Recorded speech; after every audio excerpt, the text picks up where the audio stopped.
Yes, people, what's going on? Welcome back to the channel. Hope you guys are all doing well. We are back with a late night news video, and that's because we've got some exclusive news from the Mail in regards to who Manchester United's next owners could be, with a Qatari investment group looking to buy Manchester United and seemingly very confident of, and I quote, blowing competitors out of the water. Now, with Manchester United's future on the pitch under Eric Ten Hag looking a lot brighter, our future off the pitch, whilst excitement around the Glazers leaving Manchester United is all up in the air. We don't really know where we're going to end up, whose hands we're going to end up in. And this story, we kind of learn more about one of the potential bidders for Manchester United. So we'll be getting stuck into that. We want you guys to hit that subscribe button, like, comment, share. Let us know your thoughts as well about potential bidders for Manchester United. Is there any skepticism on your behalf? Are you a bit wary about who potential owners could be? Because there's always that thing that whilst I'm delighted that Manchester United are going to be out of the hands of the Glazers, I'm always worried that, you look at Manchester City, PSG, I don't really want to be state-backed and state-owned, and you look at some other owners and the way they run their clubs. Do you want to fall into the hands of someone like Todd Bowley? Probably not. He seems to be running things a little bit mad at the moment. Now, early days, of course, to judge him, but nevertheless, looks a bit, I wouldn't want that at Manchester United. So, whilst we're happy to lose the Glazers and move on from them and away from the debt that they would plunge us into and have plunged us into over this time, there is a little bit of skepticism. But anyway, let's get stuck into this story, and it's an exclusive. It says Qatari investors will bid for Man United within days and are confident of blowing competitors out of the water, with Eric Ten Hag set to be handed a huge transfer kitty if they take over. And obviously we've heard of different bidders. I think there was an Ineos and Ratcliffe a bid that is possibly going to come forward. And over the next couple of weeks, I think it was mid-February, all these bidders are going to have to come forward and be public and make their bids known. And then the Rain Group, who are dealing with these bids, will obviously deal with them on behalf of the Glazers, funnel out the best bidder, the highest bidder, all those kind of things. And then the Premier League has to approve any bid, although they approve the Glazers. They've approved many different kind of owners over the years that you look at and you think, how the hell did they get approved? So it's probably going to be very easy to get approved by the Premier League and all those kind of things. But nevertheless, that does have to take part of the process. So we move on. Qatari investors are planning an incredible mega money swoop for Manchester United and want to give manager Eric Ten Hag the financial backing to lead the club back to the top. That's obviously all music to our ears. All we want as Manchester United fans is owners, or our owners, that are going to allow Manchester United to spend the money that we make. Now, unlike Manchester City, who have to use dodgy deals and all these kind of things to inflate their incomes and all that, a successful Manchester United team wouldn't have to do that. We have seen we've been able to bring in record-breaking commercial deals over the years, and those kind of things would continue. The TV money, all those kind of things. And Manchester United in debt creates enough money for us to be competitive, and as competitive as anyone else on the transfer market. We don't need a sugar daddy. We don't need someone that's going to throw all their money at us. We just need someone that's not going to suck out $1 billion and whatever over the years and invest it into the club.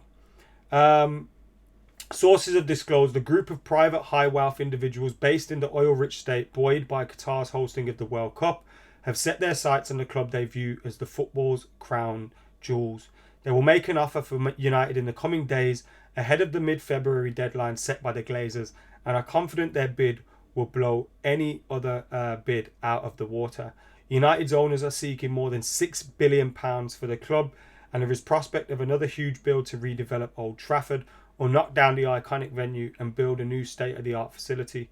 Such a project could cost more than $2 billion, but that would not be a problem for the Qatari group. Fan engagement is at the heart of their bid, and they may well seek views of supporters on the future of their stadium. One potential stumbling block is Qatar Sports Investments' ownership of Paris Saint-Germain. One entity cannot own two clubs in the same competition, and United and PSG could meet in Europe.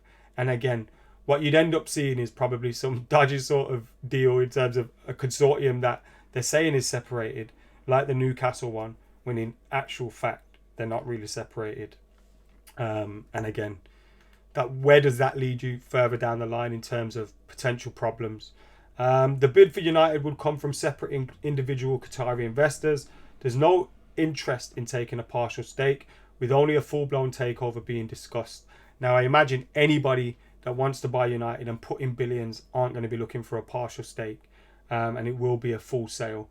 Insiders have disclosed that the group want to use the knowledge gained from hosting the World Cup and are seeking a new project. That would include handing Ten Hag a transfer war chest to allow him to compete for signings with the world's richest club. And again, the reason why you will see leaks such as these as well are because potential bidders for Manchester United are now doing their PR around these bids, releasing statements, releasing information in regards to their bid and what they would do if they got Manchester United in order to get, media interest and of course get fans on side for their bid as well, which would be important because fans, could make whether it has an impact. I mean, we saw the noise that United fans made about the Glazers at the start.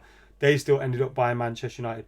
Whether the noise could potentially sway owners away from buying the club remains to be seen, but they wouldn't want that to be happening at the start. And that's why you see these kind of stories coming out as well. They say there are significant funds available. These people are serious. They want to make sure United are where they should be, and they are confident theirs will be the strongest bid.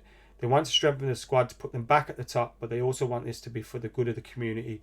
They also want to build on the success of the World Cup. They recognise that Manchester United is the biggest football club in the world, the crown jewel, and there is a steely-minded determination to buy it and get it to where it should be.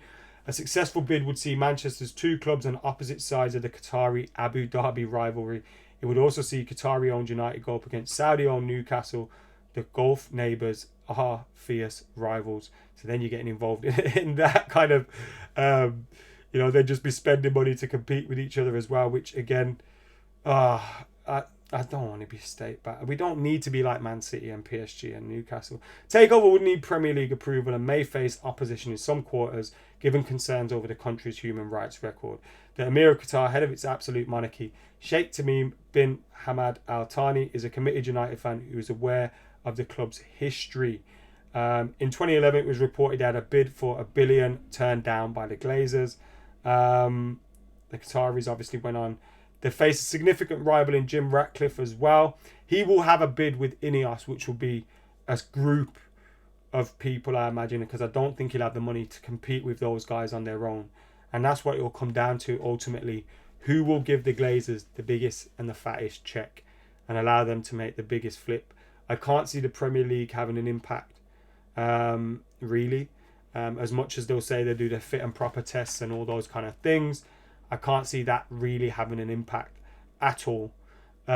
So, yeah, United's future up in the air at the moment with potential owners. Of course, on the pitch, it could mean a lot of good things and people will get excited about that. But United should be able to spend money anyway. Just a bit sceptical about where we end up. And some of you lot are probably going to go mad in the comments. Like, what are you on about? They're going to buy us Mbappe and Haaland and all this kind of stuff. It's not all about that though, is it? Anyway, let us know your thoughts in the comments below. Make sure you're keeping it like, comment, share and subscribe. And until next time, I've been AdamMcKola. I'm out of there.